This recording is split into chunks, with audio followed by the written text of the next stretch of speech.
না দাদু, একদমই না। এই মেয়েটাকে আমি বাড়ির মধ্যে ঢুকতে দেব না।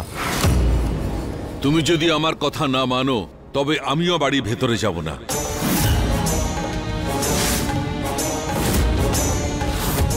এই বাইরেই বসে থাকবো আর একটা দানাও মুখে দেব না। সিদ্ধান্ত এখন তোমার হাতে। দাদু, আপনি জানেন না, যার আপনি এত প্রশংসা করছেন সে আমাদের কত আঘাত দিয়েছে। সেটা হতে পারে না। ফুল সবসময় সুগন্ধই দেয়, কাউকে আঘাত করে না। বিধি ভানু দিদির প্রতিচ্ছবি, আর ও কাউকে আঘাত দিতে পারে না। দেখো দাদু, প্লিজ এরকম জেদ করো না। তুমি ভিতরে চলো, কিন্তু এই মেয়েটা ভিতরে ঢুকবে না। বললাম না আমি ভেতরে যাব না, এটা আমার সিদ্ধান্ত। ও যদি বাড়িতে স্থান না পায় তবে দাদুকে চিরকালের মতো হারাবার জন্য তৈরি থেকো।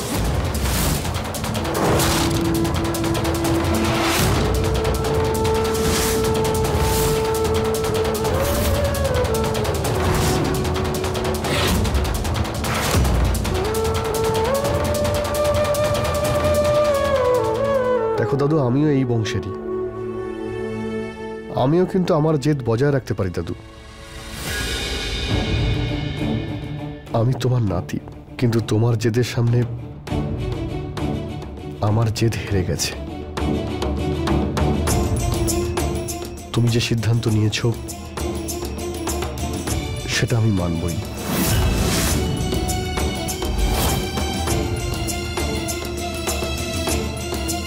আমার বিশ্বাস ছিল আবির, তুমি আমার কথা অমান্য করবে না।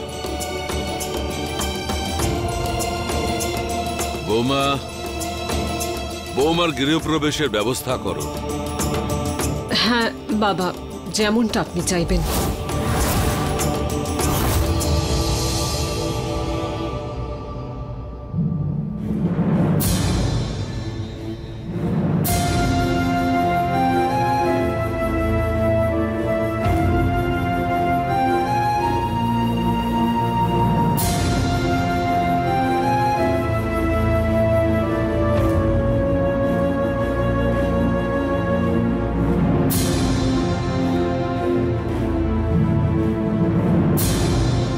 প্রথমে আপনার শ্বশুর বিধিকে এই ঘরে ঢোকানোর জন্য জেদ করলো, তারপরে এই গৃহপ্রবেশ। আপনি আবিরকে কেন আটকালেন না এইসব করার হাত থেকে, আর আমাকেও কিছু করতে দিলেন না কেন? কারণ আমি ভীষণ ভালোভাবে জানতাম যে আবির বাবার কথা কিছুতেই অমান্য করবে না। আমরা সবাই তো চেষ্টা করে দেখলাম, তাই না, যাতে ওই মেয়েটাই বাড়িতে ঢুকতে না পারে। কি লাভ হলো? আমরা তো ব্যর্থ হলাম, তাই না? আর এখন বিধি বাধ্য করবে ওর কথা মতো চলতে। বাবা ওর সঙ্গে রয়েছেন,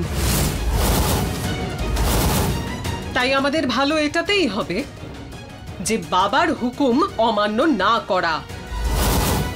আর এমনিতেও এতে খারাপের কি আছে? কি মা, এতে খারাপ কোথায়? ওই মেয়েটা বিধি আবিরের বউ হবে, এই বাড়িতে ও রাজত্ব করবে, আবিরের সাথে থাকবে, আপনি এটা মেনে নিচ্ছেন? কতদিন?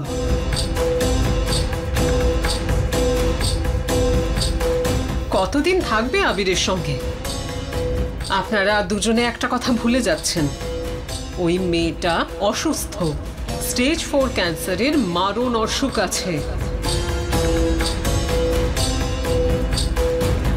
মাতৃশালা, কেন তুমি শুধু শুধু ওকে নিয়ে চিন্তা ভাবনা করছো? ওর অসুস্থতা নিয়ে ওকে থাকতে দাও। ওর মৃত্যুর কারণ হবে ওর এই রোগ, আর তারপরে তুমি আর আবির সারা জীবনের মতো এক হয়ে যাবে। ব্যাস, ততদিন পর্যন্ত আমাদের শান্তভাবে চুপচাপ থাকতে হবে।